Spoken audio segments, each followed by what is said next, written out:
Ayan mga idol, nakasuga na naman tayo ng ating alagang kambing.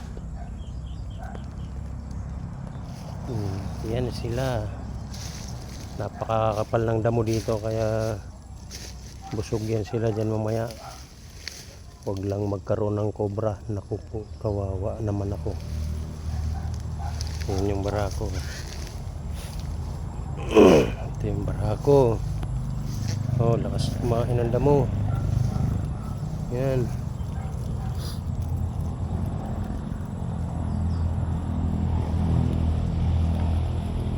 Pwede na to mga anak sa susunod. Palitan na natin ng isang barako na yung maliit. Lalaki na yon.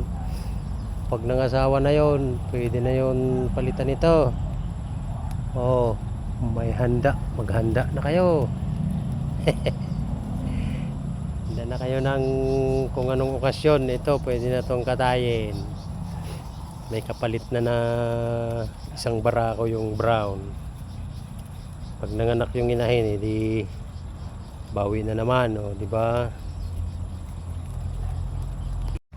Ano kaya ito mga idol, parang itlog ng manok pero ang lalaki niya,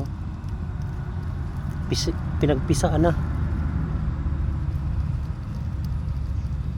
Habang nagtatabas ako dito sa sinusugahan ko ng aking mga kambing,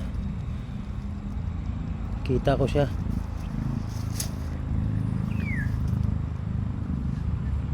Parang bago pa to. Yan kaya to.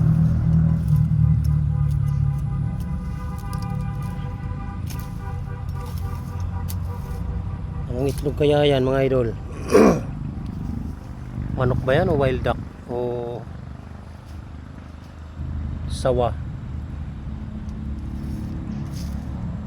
Excuse me. Kasi lugar na to mga idol, talagang ang tataas ng damo. Nandito yung aking mga kambing sinuga ko, kaya nililinis ko yung palibot. Baka may ahas kasi na kamandag o kaya sawa. Kaya yan, natagpuan ko yan.